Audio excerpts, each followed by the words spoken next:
Sir ನಮಸ್ತೆ. ಹೇಳಿ. ನಾನು ಶಶಿರೇಖಾ ಜರ್ನಲಿಸ್ಟ್ ಸರ್. ಅವತ್ತು ನಿಮಗೆ ಪ್ರೆಸ್ ಕ್ಲಬ್ ಅಲ್ಲಿ ಮಾತಾಡ್ಸಿದ್ವಿ ನೋಡಿ. ಹೇಳಿ ಮೇಡಮ್. ಸರ್ ಇದು ನಿನ್ನೆ ನಿಮ್ದು ವಿಡಿಯೋ ನೋಡಿದೆ, ರಾಜ್ಕುಮಾರ್ ಅವ್ರ ಬಗ್ಗೆ ನೀವು ಒಂದು ಮಾತಾಡಿದ್ರೆ. ಹೌದೌದು. ಅದು ಮಾತಾಡ್ಸೋಣ ಅಂತ ಫೋನ್ ಮಾಡಿದೆ ಸರ್. ಹೇಳಿ ಮೇಡಮ್, ಹೇಳಿ. ತಗೊಂಬಿಡ್ಲಾ ಸರ್ ಹಾಗೆ ಫೋನಲ್ಲೇ? ಯಾವ ಇದರಲ್ಲಿ ಮೇಡಮ್ ಇದು? ಸಿಯಾನ್ ಕನ್ನಡ ಅವತ್ತು ರೌಂಡ್ ಟೇಬಲ್ ಮಾತಾಡ್ಸಿದ್ರಲ್ಲ, ಇವರು ಶಾಂತಕುಮಾರ್ ಬಂದಿದ್ರಲ್ಲ. ಹೌದೌದು ಹೌದು. ನಮ್ಮ ಚಾನಲ್ಗೆ ಸರ್. ಅಲ್ಲ, ಈಗ ಅದೇನು ಲೈವ್ ಇದೆಯಾ ಅಥವಾ ಏನು ಅಂತ? ಅಲ್ಲ, ಫೋನಲ್ಲೇ ತಗೊಂಡು ಲೈವ್ ಅಲ್ಲಿ ಬರ್ತೀರಾ ಅಂದ್ರೆ ತಗೋತೀನಿ, ಇಲ್ಲಾಂದ್ರೆ ಆಡಿಯೋ ತಗೊಂಡ್ಬಿಡ್ತೀನಿ ಫೋನಲ್ಲಿ. ಸರಿ ಸರಿ ಸರಿ ಸರಿ ಮೇಡಮ್, ಆಯ್ತು. ತಗೊಂಡ್ಬಿಡ್ತೀನಿ ಸರ್. ಹಾಂ ಮೇಡಮ್, ಹಾಂ ಮೇಡಮ್. ಸಿಯಾನ್ ಕನ್ನಡ ವೀಕ್ಷಕರೇ ನಮಸ್ಕಾರ. ನಾನು ಶಶಿರೇಖಾ. ಇವತ್ತು ಕನ್ನಡದ ಅಸ್ಮಿತೆಯಾಗಿ ನಾವೆಲ್ಲ ಗುರುತಿಸ್ಕೊಂಡಿರುವಂತಹ ಡಾಕ್ಟರ್ ರಾಜ್ಕುಮಾರ್ ಅವ್ರ ಬಗ್ಗೆ, ಒಂದೇ ಸಿನಿಮಾ ಮಾಡಿರುವಂತಹ ನಟ ಚೇತನ್ ಸಾಕಷ್ಟು ಬಾಯಿನ ಹರಿಬಿಡ್ತಿದ್ದಾರೆ. ಈ ವಿಚಾರದಲ್ಲಿ ಈಗ ಕನ್ನಡಿಗರು ಸಹ ಡಿವೈಡ್ ಆಗ್ತಾ ಇದ್ದಾರೆ. ಚೇತನ್ ಒಂದು ದಲಿತರಿಗೆ ಒಳ್ಳೇದು ಮಾಡ್ತೀನಿ ಅಂತ ದಲಿತರನ್ನೇ, ಯಾವ ದಲಿತರಿಗಾಗಿ ವಾಯ್ಸನ್ನು ತೆಗಿತಿದ್ರಲ್ಲ ರಾಜ್ಕುಮಾರ್ ಅವರ ವಿರುದ್ಧ ಈ ದಲಿತಾಸ್ತ್ರವನ್ನ ಬಳಸೋ ಪ್ರಯತ್ನ ಮಾಡ್ತಿದ್ದಾರೆ. ಈ ಹಿನ್ನೆಲೆಯಲ್ಲಿ ಇವತ್ತು ನಾನು ಗುರುದೇವ್ ನಾರಾಯಣ್ ಅವ್ರನ್ನ ಮಾತಾಡ್ಸಿದ್ದೀನಿ. ಇವರು ಸಹ ಕನ್ನಡ ಪರ ಹೋರಾಟಗಾರರು, ಕನ್ನಡಕ್ಕಾಗಿ ದನಿ ಎತ್ತುತ್ತಾ ಇರ್ತಾರೆ, ಕನ್ನಡ ಶಾಲೆ ಉಳಿಸೋಕೆ ಪ್ರಯತ್ನ ಮಾಡ್ತಾ ಇರ್ತಾರೆ. ಸರ್ ನಮಸ್ಕಾರ ಸರ್. ನಮಸ್ತೆ ಮೇಡಮ್. ಸರ್, ಈಗಾಗಲೇ ನಾನು ಹೇಳಿದೆ, ಈ ಚೇತನ್ ಅವರು ತುಂಬಾ ಪ್ರಾಮುಖ್ಯ ಕೊಡುವಂತ ವ್ಯಕ್ತಿ ಅಲ್ಲ. ಮುಖ್ಯವಾಗಿ ನನ್ನ ಪ್ರಕಾರದಲ್ಲಿ ಅವರು ನಮ್ಮ ದೇಶದ ವಿಚಾರ, ನಮ್ಮ ರಾಜ್ಯದ ವಿಚಾರ ಮಾಡೋಕೆ ಪ್ರಾಥಮಿಕ ಅರ್ಹತೆ ಇಲ್ಲ. ಅವರು ನಮ್ಮ ದೇಶದ ಪ್ರಜೆ ಅಲ್ಲ. ಆದ್ರೂ ಅವ್ರು ಮಾತಾಡ್ತಾ ಇದ್ದಾರೆ, ಆದ್ರೂ ಅಣ್ಣವ್ರ ಬಗ್ಗೆ ಮಾತಾಡ್ತಾ ಇದ್ದಾರೆ. ಕನ್ನಡದ ಅಸ್ಮಿತೆ ಅಳಿದು ಹೋಗುವ ಸಂದರ್ಭದಲ್ಲಿ ಇಂಥದ್ದನ್ನೆಲ್ಲ ಯಾರು ಮಾತಾಡ್ತಾ ಇದ್ದಾರೆ? 20 ವರ್ಷ ಆಗಿದೆ ಆಗ್ಲೇ ಡಾಕ್ಟರ್ ರಾಜ್ಕುಮಾರ್ ಅವ್ರು ತೀರ್ಕೊಂಡು. ಈಗ ಯಾಕೆ ಬೇಕಿತ್ತು? ಇದನ್ನು ತಾವು ಹೇಗೆ ನೋಡ್ತೀರಾ? ಇಲ್ಲ, ಖಂಡಿತವಾಗ್ಲೂ. ಈಗ ನೋಡಿ, ಚೇತನ್ ಅವರು ನಿರುದ್ಯೋಗಿ ಆಗಿದ್ದಾರೆ. ಅವ್ರಿಗೆ ಉದ್ಯೋಗ ಇಲ್ಲ. ಮನುಷ್ಯನಿಗೆ ಏನಾಗತ್ತೆ, empty mind is devil's workshop ಅನ್ನೋ ಹಾಗೆ ಮನುಷ್ಯನಿಗೆ ಯಾರಿಗೆ ಉದ್ಯೋಗ ಇರೋದಿಲ್ಲ, ಏನು ಕೆಲಸ ಮಾಡೋದಿಲ್ಲ ಅಂತವ್ರು ಇಂಥ ಒಂದು ಕುಕೃತ್ಯಗಳನ್ನ ಮಾಡೋದಕ್ಕೆ ಅವರು ಮಾಡ್ತಾ ಇರ್ತಾರೆ. ನೋಡಿ, ಡಾಕ್ಟರ್ ರಾಜ್ಕುಮಾರ್ ಅವ್ರ ಬಗ್ಗೆ ಮಾತಾಡೋದಕ್ಕೂ ಕೂಡ ಒಂದು ಯೋಗ್ಯತೆ ಬೇಕು. ಡಾಕ್ಟರ್ ರಾಜ್ಕುಮಾರ್ ಕೇವಲ ಅವ್ರ ಮನೆಯವ್ರಿಗೆ ಸೀಮಿತ ಅಲ್ಲ, ಇಡೀ ಕರ್ನಾಟಕದ ರಾಜ್ಯದ ಜನತೆ ಅವರು ಸೀಮಿತ ಆಗ್ಯಾರ. ಈ ಚೇತನ್ ಅವರು ನಾನು ಪೆರಿಯಾರ್ ಅವರ ಅನುಯಾಯಿ ಅಂತ ಹೇಳ್ತಾರೆ. ಇವರು ನಿಜವಾಗ್ಲೂ ಪ್ರಶ್ನೆನ ಏನಾದ್ರು ಕೇಳಬೇಕಾಗಿತ್ತು ಅಂತ ಹೇಳಿದ್ರೆ, ತಮಿಳುನಾಡಲ್ಲಿ ಪೆರಿಯಾರ್ ಅವ್ರಿಗೂ ಕೂಡ ಒಂದು ಸ್ಮಾರಕ ಮಾಡಿದ್ದಾರೆ. ಈಗ ಅಲ್ಲಿರ್ತಕ್ಕಂಥ DMK ಸರ್ಕಾರ ಇನ್ನ 42 ಎಕರೆನ ತಗೊಂಡು ಮತ್ತೆ ಇನ್ನೊಂದು ದೊಡ್ಡದಾದಂತ ಒಂದು ಸ್ಮಾರಕನ ಮಾಡ್ಬೇಕು ಅಂತಿದ್ದಾರೆ. ಇವ್ರು ನಿಜವಾಗ್ಲೂ ಪೆರಿಯಾರ್ ಅನುಯಾಯಿಗಳಾಗಿದ್ರೆ ಅದನ್ನ ಇವ್ರು ಪ್ರಶ್ನೆ ಮಾಡಬೇಕು. ಆಮೇಲೆ ಚೇತನ್ ಅವರು ಮಾಡುವಂತ ಯಾವುದೇ ಹೋರಾಟಗಳಾಗ್ಲಿ, ಕನ್ನಡಿಗರಿಗಾಗ್ಲಿ, ಇಲ್ಲ ಕನ್ನಡ ಪರವಾಗಿರ್ತಕ್ಕಂಥ ದಲಿತರಿಗಾಗ್ಲಿ, ಇಲ್ಲ ಕನ್ನಡಿಗರಿಗೆ ಯಾವುದೇ ರೀತಿಯಾದಂತ ಸಂಬಂಧ ಇಲ್ಲದಂತ ಹೋರಾಟಗಳನ್ನ ಇವ್ರು ಇವತ್ತವರೆಗೂ ಮಾಡ್ತಾ ಇದ್ದಾರೆ. ಆಮೇಲೆ ನಿಜವಾಗ್ಲೂ ಯಾರು ಕೂಡ ದಲಿತರಿಗೆ ಮತ್ತು ದಲಿತ ಪರವಾಗಿ ಯಾರು ಚಳವಳಿ ಮಾಡ್ತಿದ್ದಾರೆ ಅವ್ರೆಲ್ರಿಗೂ ಕೂಡ ಅವಹೇಳನ ಮಾಡುವಂತ ಮತ್ತು ಅವಮಾನ ಮಾಡುವಂತ ಕೆಲಸವನ್ನ ಇವತ್ತು ಚೇತನ್ ಮಾಡ್ತಾ ಇದ್ದಾರೆ. ಅದನ್ನ ಅವರು ಬಹಳ ಎಚ್ಚರಿಕೆಯಿಂದ ಮಾಡಬೇಕು. ಅವ್ರಿಗೆ ಕೂಡ ಚೆನ್ನಾಗಿ. ಹಾಗಾಗಿ ಈ ತರ ಒಂದು ವಿಷಯಗಳನ್ನ ತಗೊಂಡು ಕೇವಲ ಡಾಕ್ಟರ್ ರಾಜ್ಕುಮಾರ್ ಅವ್ರ ಬಗ್ಗೆ ಅಲ್ಲ, ಅವ್ರ ಅಂಬೇಡ್ಕರ್ ಅವ್ರ ಬಗ್ಗೆನೂ ಕೂಡ ಒಂದೆರಡು ಸಮಾರಂಭಗಳಲ್ಲಿ ಬೇರೆ ರೀತಿನಲ್ಲಿ ನೆಗೆಟಿವ್ ಆಗಿ ಅವ್ರು ಹೇಳಿರ್ತಕ್ಕಂಥ ಪ್ರಸಂಗಗಳು ನಮ್ ಕಣ್ಮುಂದೆ ಇದೆ. ಈ ತರ ಅಂಬೇಡ್ಕರ್ ಅವ್ರ ಬಗ್ಗೆ ನೆಗೆಟಿವ್ ಆಗಿ ಏನ್ ಇದಾರೆ. ಅದು ಯಾವ್ದೋ ಒಂದು ಇದೆ, ನಾನು ಅದನ್ನ ತಮಗೆ ಕಳಿಸ್ಕೊಡ್ತೀನಿ. ನಾನು ಯಾವ್ದೋ ಒಂದು ಕಾರ್ಯಕ್ರಮದಲ್ಲಿ ಒಂದು ಇದನ್ನ ಪ್ರಸ್ತಾಪ ಮಾಡಿದಾರೆ ಅವರು. ಈಗ ಸಂವಿಧಾನ ಎಲ್ರಿಗೂ ಕೂಡ ಮಾತಾಡೋ ಅಂತ ಹಕ್ಕನ್ನ ಕೊಟ್ಟಿದೆ. ಹಾಗಂತ ಹೇಳ್ಬಿಟ್ಟು ಒಬ್ಬ ಸಾರ್ವಜನಿಕವಾಗಿ ಒಂದು ಎಲ್ರು ಒಪ್ಪಿರೋವಂತ ಒಬ್ಬ ಮನುಷ್ಯನೀಗ ರಾಜ್ಕುಮಾರ್ ಅವ್ರೇನ್ ಬಂದು ನನ್ಗಲ್ಲಿ ಯಾರಾದ್ರೂ ಮನುಷ್ಯ ಸಮಾಧಿಗೆ ಜಾಗ ಕೊಡಿ ಅಂತ ಕೇಳ್ತಾರ? ಇಲ್ಲ ವಿಷ್ಣುವರ್ಧನ್ ಕೇಳಿದಿರ? ಇಲ್ವಲ್ಲ. ಇಲ್ಲ ಅಂಬರೀಷ್ ಕೇಳಿದ್ರ? ಇಲ್ವಲ್ಲ. ಸರ್ಕಾರದ ಮೇಲೆ ಜನಗಳು ಒತ್ತಡ ತಂದು ಅವರು ಈ ನಾಡಿಗೆ ಸಲ್ಲಿಸಿರ್ತಕ್ಕಂತ ಒಂದು ಕಲಾ ಸೇವೆ ಇರಬಹುದು, ಡಾಕ್ಟರ್ ರಾಜ್ಕುಮಾರ್ ಈ ನಾಡಿಗೆ ಗೋಕಾಕ್ ಚಳವಳಿ ಅಂತ ಒಂದು ದೊಡ್ಡ ಚಳವಳಿಯನ್ನ ನೇತೃತ್ವ ವಹಿಸ್ಕೊಂಡು ಮಾಡಿದ್ದಾರೆ. ಅದನ್ನ ಗುರುತಿಸ್ಬಿಟ್ಟು ಜನಗಳ ಆಶೋತ್ತರಗಳಿಗೆ ಮಾಡೋದು ಸರ್ಕಾರ ಅಲ್ಲಿ ಒಂದು ಸಮಾಧಿ ಮಾಡೋದಕ್ಕೆ ಅವಕಾಶ ಕೊಡ್ತಾ ಅದಿನ್ನ ಸರ್ಕಾರದ ಕೈಯಲ್ಲೇ ಇದೆ. ಅದೇನು ರಾಜ್ಕುಮಾರ್ ಅವ್ರ ಕುಟುಂಬಕ್ಕೆ ಕೊಟ್ಟಿಲ್ಲ. ಇಲ್ಲ ಮೈಸೂರಲ್ಲಿ ವಿಷ್ಣುವರ್ಧನ್ ಅವ್ರಿಗೆ 5 ಎಕರೆ ಕೊಟ್ಟಿದೆ, ಅದೇನು ವಿಷ್ಣುವರ್ಧನ್ ಅವ್ರ ಕುಟುಂಬಕ್ಕೆ ಕೊಟ್ಟಿಲ್ಲ. ಅದು ವಿಷ್ಣುವರ್ಧನ್ ಅಳಿಯ ಅಂತ ಹೇಳಿರೋ ನಾನು ಅದ್ರಲ್ಲೇ ಅದು ಮಾಡ್ತೀನಿ ನಾನು ಇದು ಮಾಡ್ತೀನಿ ಏನೋ ಅವ್ರ ಪರ್ಸನಲ್ ಪ್ರಾಪರ್ಟಿ ತರ ಮಾತಾಡ್ತಿದ್ದಾರೆ. ಆಗ ಇದೇ ಚೇತನ್ ಸುಮ್ನೆ ಇದ್ದಾರೆ. ಹೌದು ನೋಡಿ, ಇದೇ ದ್ವಂದ್ವ ನೀತಿ. ಈ ಚೇತನ್ ಅನ್ನೋ ಮನುಷ್ಯಂದು ಈ ದ್ವಂದ್ವ ನೀತಿ ಇದು. ಕನ್ನಡ ಅಂದ್ರೆ ಏನು ಗೊತ್ತಿಲ್ಲ, ಕನ್ನಡ ಚಳವಳಿ ಅಂದ್ರೆ ಏನು ಅಂತ ಗೊತ್ತಿಲ್ಲ, ದಲಿತ ಚಳವಳಿ ಅಂದ್ರೆ ಏನು ಅಂತ ಗೊತ್ತಿಲ್ಲ. ಈ ರೀತಿಯಾದಂತ ಒಬ್ಬ ಮನುಷ್ಯ ತಾನು ಇನ್ನ ಇದುವರೆಗೂ ಕೂಡ ಭಾರತದ ಪೌರತ್ವವನ್ನು ಕೂಡ ಪಡೆದಿಲ್ಲ.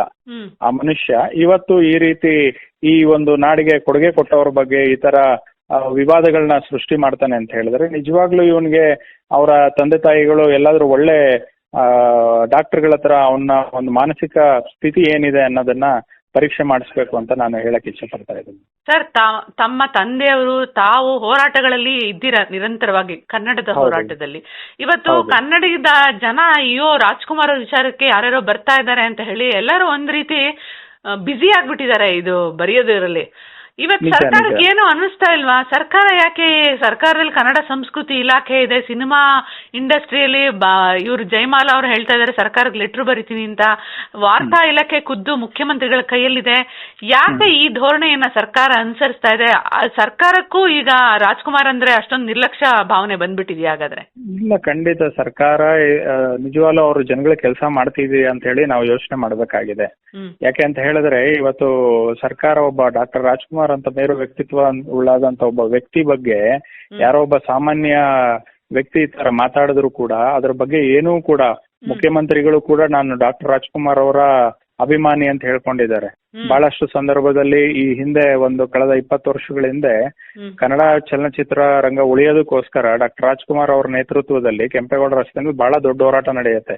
ಅವತ್ತು 2004ರಲ್ಲಿ ಇದೇ ಸಿದ್ದರಾಮಯ್ಯ ಅವರು ಉಪಮುಖ್ಯಮಂತ್ರಿ ಆಗಿರ್ತಾರೆ, ಹೋಗ್ತಾರೆ. ಡಾಕ್ಟರ್ ರಾಜ್ಕುಮಾರ್ ಅವ್ರಿಗಿದ್ದಂತ ಗೌರವ ಮತ್ತೆ ಬೆಲೆ ಅದು. ಆದ್ರೂ ಇವತ್ತು ಇಷ್ಟು ಮಾತಾಡ್ತಿದ್ರು ಕೂಡ ಇವರೆಲ್ಲಿ ಸುಮ್ನಿದ್ದಾರೆ ಅಂತ ಹೇಳಿದ್ರೆ ನನಗೆಲ್ಲೋ ಹಿಂದ್ಗಡೆ 1981-82ರಲ್ಲಿ ಗೋಕಾಕ್ ಚಳವಳಿಯಿಂದ ಅಂದಿದ್ದಂತ ಕಾಂಗ್ರೆಸ್ ಸರ್ಕಾರ ಬಿದ್ದಿತ್ತು. ಆ ಒಂದು ಏನಾದ್ರೂ ದ್ವೇಷ ಇಟ್ಕೊಂಡು ಇವ್ರ ರೀತಿ ಸಾಧನೆ ಮಾಡ್ತಿದಾರ ಅನ್ನೋದನ್ನು ಕೂಡ ಅನುಮಾನ ಬರ್ತಾ ಇದೆ. ಅವತ್ತು ಸಿದ್ದರಾಮಯ್ಯ ಅವರು ಮೂಲ ಕಾಂಗ್ರೆಸ್ಸಿಗರನ್ನ ಏನಲ್ಲ, ಅವರು ತಮ್ಮನ್ ತಾವು ಅರಸು ಅಂತ ಹೇಳ್ಕೋತಾರೆ. ಈಗ ಅರಸು ಅಂದ್ರೆ ಸಾಮಾಜಿಕ ನ್ಯಾಯ ಅಂದ್ರೆ ತಕ್ಷಣ ಬರ್ತಾ ಇದ್ರು ಅರಸು ಅವರು. ಅರಸು ಅವ್ರ ಮಟ್ಟಕ್ಕೆ ಇವ್ರು ಯಾರನ್ನ ಕಾರಲ್ಲಿ ನಿಲ್ಲಿಸಿ ಹೋಗಿ ಮಾತಾಡ್ಸೋದೇನು ನಾವು ಎಕ್ಸ್ಪೆಕ್ಟ್ ಮಾಡಕ್ ಆಗಲ್ಲ. ಆದ್ರೆ ಜನಕ್ಕೆ ಒಂದು ಭರವಸೆ ಕೊಡ್ಬೋದಿತ್ತು. ಸರ್ಕಾರದಲ್ಲಿ ಯಾರಾದ್ರೂ ಒಬ್ರು ಹೋಗ್ಲಿ, ಪೊಲೀಸ್ ಇಲಾಖೆ ಆದ್ರೂ ಚೇತನ್ಗೆ ಒಂದು ವಾರ್ನ್ ಮಾಡ್ಬೋದಿತ್ತು, ಈ ತರದೆಲ್ಲ ಮಾಡಿದೆ ಸೈಲೆಂಟ್ ಆಗಿ ಇರು ಅಂತ. ಅದಲ್ದೆ ಪೊಲೀಸ್ ಅವ್ರ ಆತನಿಗೆ ಸೆಕ್ಯೂರಿಟಿ ಕೊಟ್ಟು ಬಿದ್ದಿದಾರಲ್ಲ ಅಂದೇನ್ ಇವನು ಕಳ್ಳನ್ನ ಕಾಯ ಕೊಟ್ಟಿದ್ದಂಗೆ ಆಯ್ತಲ್ಲ ಈ ಕತೆ. ಅದೇ ಕಳ್ಳನ ಕೈಯಲ್ಲಿ ಈಗ ದಂಡ ಕೊಟ್ಬಿಟ್ಟು ಕಾನೂನು ನಡೆಸ್ತಿರೋ ತರ ಆಗಿದೆ ಇದು. ಪೊಲೀಸ್ ಅವರು ನಿಜವಾಗ್ಲೂ ಇವರು ಕಾನೂನು ಕ್ರಮ ತಗೋಬೇಕಾಗಿತ್ತು ಅಂತ ಹೇಳಿದ್ರೆ ಯಾವಾಗ ಅವನು ಈ ವಿವಾದಗಳನ್ನ ಸೃಷ್ಟಿ ಮಾಡ್ತಿದ್ದಾನೆ, ಅದರಲ್ಲೂ ಡಾಕ್ಟರ್ ರಾಜ್ಕುಮಾರ್ ಅವರ ಒಂದು ಸಮಾಧಿ ಬಗ್ಗೆ ಒಂದು ವಿವಾದ ಸೃಷ್ಟಿ ಮಾಡ್ತಿದ್ದಾನೆ, ಇವನ್ನ ಈ ಕೂಡಲೇ ಗಡಿಪಾರು ಮಾಡ್ಬೇಕಾಗಿತ್ತು ಪೊಲೀಸ್ ಅವರು. ಅದು ಬಿಟ್ಬಿಟ್ಟು ವಿವಾದ ಮಾಡ್ಕೊಳ್ಳೋದಕ್ಕೆ ಇವರು ಒಂದು ರಕ್ಷಣೆ ಕೊಡೋ ತರ ಕೆಲಸ ಇವತ್ತು ನಡೀತಾ ಇದೆ. ಇದೇ ನಿಜವಾಗ್ಲೂ ಎಲ್ಲಾ ಕನ್ನಡ ಪರ ಅಭಿಮಾನಿಗಳಿಗೆ ಮತ್ತು ಡಾಕ್ಟರ್ ರಾಜ್ಕುಮಾರ್ ಅಭಿಮಾನಿಗಳಿಗೆ ಬಹಳ ಇದು ನೋವುತರ ಅಂತ ಸಂಗತಿ ಆಗಿದೆ. ಅಲ್ಲ, ಅಲ್ಲಿ ನೋಡಿ ಸೌಜನ್ಯ ಕೇಸಲ್ಲಿ ತಿಮ್ರೋಡಿ ಅವರಿಗೆ ಹಳೆ ಯಾವ್ದೋ ಭಾಷಣದನ್ನ ತಿರ್ಚಿ ಮಗ್ಚಿ ಮಾತಾಡಿದ ಕಾಂಗ್ರೆಸ್ ಈ ಎಲೆಕ್ಷನ್ ಟೈಮಲ್ಲಿ ಬಿಜೆಪಿ ಅವ್ರು ಮಾತಾಡಿದ್ರು, ಅದನ್ನೇ ನೆಪವಾಗಿ ಇಟ್ಕೊಂಡು ಅವ್ರನ್ನ ಗಡಿಪಾರ್ ಮಾಡಿದ್ರು. ಯಾಕೆ ಈ ಚೇತನ್ ಇಡೀ ರಾಜ್ಯವನ್ನ ಒಂದು ಅನ್ರೆಸ್ಟ್ ಮಾಡೋ ಪ್ರಯತ್ನ ಮಾಡ್ತಾ ಇದ್ದಾರೆ. ಈ ಚೇತನ್ ಅನ್ರೆಸ್ಟ್ ಮಾಡ್ತಾ ಇದೀಯಪ್ಪ ನೀನು, ರಾಜ್ಯದಲ್ಲಿ ಇರಬೇಡ, ಒಂದಷ್ಟು ಬೇರೆ ಕಡೆ ಇರು ಅಂತ ಒಂದು ಹೇಳೋ ಪ್ರಯತ್ನ ಯಾಕೆ ಪೊಲೀಸ್ ಅಧಿಕಾರಿಗಳಿಗೆ ಅವ್ರ ಕರ್ತವ್ಯ ಮರ್ತೋಗಿದ್ಯಾ ಅಥವಾ ಅವ್ರು ಯಾರಾದ್ರೂ ಕೈಗೊಂಬೆ ಆಗ್ಬಿಟ್ಟಿದಾರ? ಇಲ್ಲ, ನಿಜವಾಗ್ಲೂ ಆತರ ಆಗಿದೆ. ಇವತ್ತು ಏನಾಗಿದೆ, ಪೊಲೀಸ್ ಇಲಾಖೆ ಯಾರ ಹಿಡಿತದಲ್ಲೂ ಕೂಡ ಇದ್ದಂಗೆ ನನಗೆ ಕಾಣಿಸ್ತಿಲ್ಲ. ಅದರಲ್ಲೂ ಸರ್ಕಾರದಲ್ಲಿ ಮತ್ತೆ ಗೃಹ ಮಂತ್ರಿಗಳು ಪೊಲೀಸ್ ಇಲಾಖೆನ ಮತ್ತೆ ಅದರಲ್ಲಿ ಇರ್ತಕ್ಕಂಥ ಆಡಳಿತ ಯಂತ್ರನ ತಮ್ಮ ಕೈಯಲ್ಲಿ ಇಟ್ಕೊಳ್ಳೋದ್ರಲ್ಲಿ ವಿಫಲರಾಗಿದ್ದಾರೆ. ಇವತ್ತು ಯಾರ ಮೇಲೆ ಯಾರಿಗೂ ಕೂಡ ಹಿಡಿತಾ ಇಲ್ಲ. ಸರ್ಕಾರದಲ್ಲಿ ಆಡಳಿತ ಯಂತ್ರ ಅನ್ನೋದು ಕುಸಿದಿದೆ ಇವತ್ತು. ಅದಕ್ಕೆ ಇದೆಲ್ಲ ಕಾರಣ ಆಗ್ತಾ ಇದೆ. ಈಗ್ಲಾದ್ರೂ ಕೂಡ ಸರ್ಕಾರ ಎಚ್ಚೆತ್ಕೊಂಡು ಇಂಥವ್ರ ಮೇಲೆ ಕ್ರಮ ತಗೋಬೇಕು ಅಂತ ಹೇಳಿ ನಾನು ತಮ್ಮ ವಾಹಿನಿ ಮೂಲಕ ಆಗ್ರಹ ಪಡ್ತೀನಿ.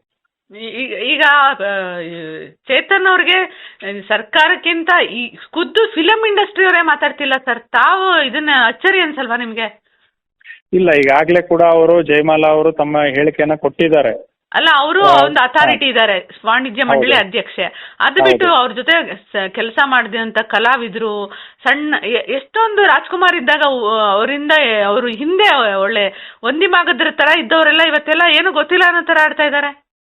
ಖಂಡಿತ ಖಂಡಿತ, ಇದು ನಿಜವಾಗ್ಲೂ ಈ ತರ ಪರಿಸ್ಥಿತಿನೆಲ್ಲ ನೋಡಿದಾಗ ಇದೆಲ್ಲೋ ನಾವು ನಮ್ಮ ಕನ್ನಡದ ಅಸ್ಮಿತೆ ಎಲ್ಲೋ ಒಂದ್ ಕಡೆ ಸಾಕ್ಷಿದೆ.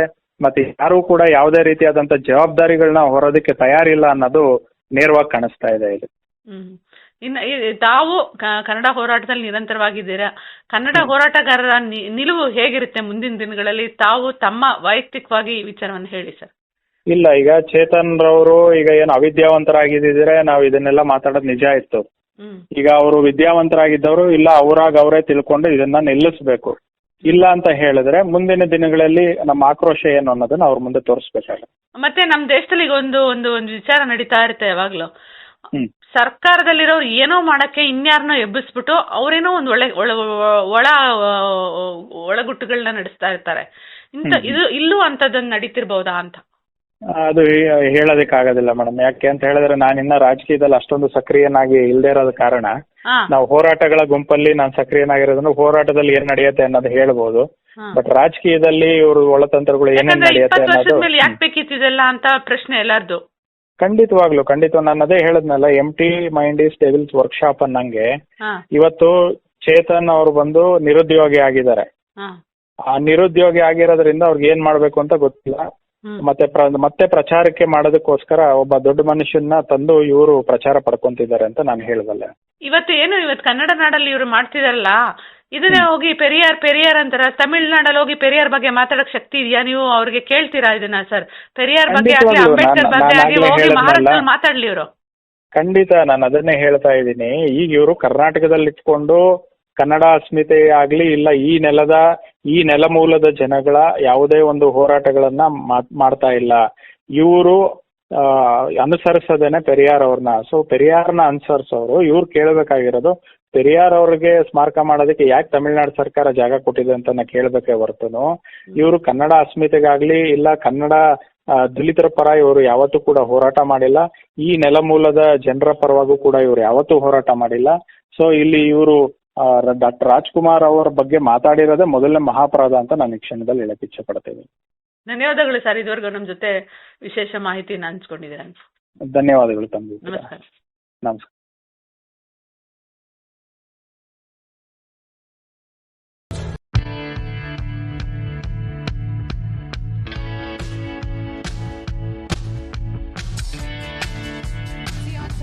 ನೋಡ್ತಾ ಇರಿ, ಸಬ್ಸ್ಕ್ರೈಬ್ ಆಗಿ, ಲೈಕ್ ಮಾಡಿ, ಶೇರ್ ಮಾಡಿ. ಮುಕ್ತ ಪತ್ರಿಕೋದ್ಯಮವನ್ನು ಬೆಂಬಲಿಸಿ.